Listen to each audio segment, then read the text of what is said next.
Free Press of India was an Indian nationalist-supporting news agency founded in the 1920s by Swaminathan Sadanand. During the period of the British Raj, it was the first news agency owned and managed by Indians, beset by dubious business acumen from the outset, and beholden to those who financed it.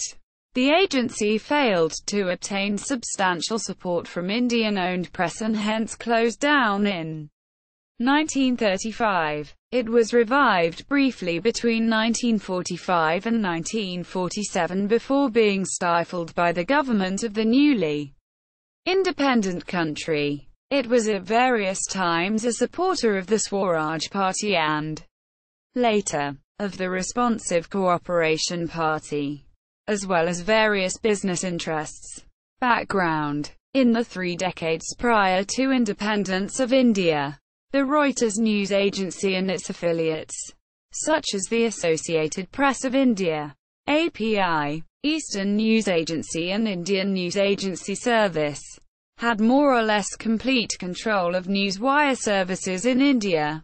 They supplied news services to the government of the British Raj in that country, as well as from India to the international media, and vice versa. Sadanand had worked for API and left that arm of the Reuters monopoly soon after being dismayed by government suppression of reportage concerning the Jallianwala Bagh massacre of 1919.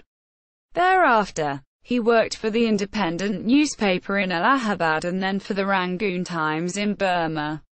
But he held a desire to break the monopoly, as did Gandhi and others involved in the Indian independence movement formation. The Free Press of India, FPI, was the first news agency in the country to be both owned and managed by Indians.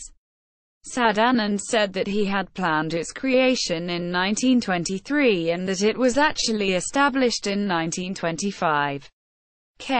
Monsieur Srivastava, a professor of news agency journalism, notes that Sadanand's account of the origins is one of several differing versions. Milton Israel notes late 1924, but also an announcement of the FPI office opening that was published by the Bombay Chronicle on 8 January 1925. Sadanand had issued an appeal in September 1924, and earlier in that year he had approached Congress with his ideas and costings. His appeal noted that he proposed an independent news agency that will collect and disseminate news with accuracy and impartiality from the Indian viewpoint, which is a long-felt public want. One difficulty that would have to be surmounted, as the Chronicle noted, was that among all the various nationalist factions there was no common Indian viewpoint.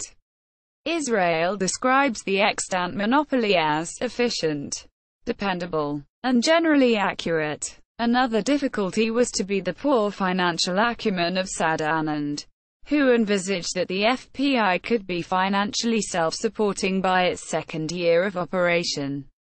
Experienced newspaper businessmen, such as J. B. Petty and F. H. Holsinger, foresaw a much longer period of subsidy being required, as well as little chance of success because there were neither sufficient newspapers in print to justify another agency nor means to prevent the existing agencies from temporarily engaging in a price war to see off the new business. J. K. Singh was later to describe him as a great journalist but a poor business manager and a sad failure. Although Petty served briefly on the board of directors, he refused to invest. Others did provide funds and the FPI became beholden to its principal financial backers, being various businesses and political factions.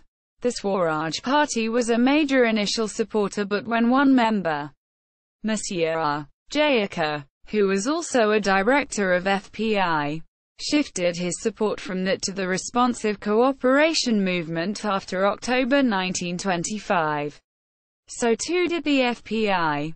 Other early board members included G. D. Birla and P. Thakurdas. Israel writes that the FPI since its establishment had been run by a coalition of Bombay industrialists and journalists. A primary stimulus in the formation and growth of the nationalist-supporting FPI was probably the rupee ratio debate that pitted the colonial government against Indian nationalists. This debate concerned whether it was better to devalue the rupee or restrict the amount of rupees in circulation, together with the aim of maintaining a fixed ratio between the rupee and sterling of 1:60. Any outcome of the debate would affect business, but Israel also says that it was clear from the beginning that the long-term future of the FPI was going to be Sadanand's problem, and the willingness of his affluent backers to continue more than marginal philanthropy would depend on his success in becoming a stable competitor in the professional press world. They were never willing, however, to underwrite the high cost that might have made it possible to achieve the goal. Sadanand was already aware of the constraints acting on the press as a result of the repressive laws of the British Empire. Newspapers could not carry factual reports of what Srivastava calls official excesses, even though FPI supplied them a year to counteract this problem. He started his own newspaper, first as a cyclo-styled news bulletin, the Free Press Bulletin, and finally the Free Press Journal on 13 June 1930. The bulletin was a short-lived affair that had become a supplement to the Advocate of India Sunday newspaper as early as 1926. Due to the inability to finance it as a standalone publication, the potential of the FPI as a new competitor was sufficient to cause the management at Reuters to institute various administrative changes in order to meet the perceived challenge. Sadanand claimed that the FPI had the support of the entire national press of India while it was functioning. It maintained a comprehensive internal service. It was the first Indian news agency which organized and maintained an effective world news service to the press of India during the years 1932–35. Srivastava notes that, despite Sadanand's own description, the venture was not a success and was not in fact supported by the press of India. However worthy his aims may have been, Sadanand was an affluent man and could afford to take risks, which was evidenced by his agency frequently forfeiting security deposits in acts of defiance. But the combined effects of a lack of general support, the opposition of the government of the British Raj and the vested interests of established news media caused it to close in 1935.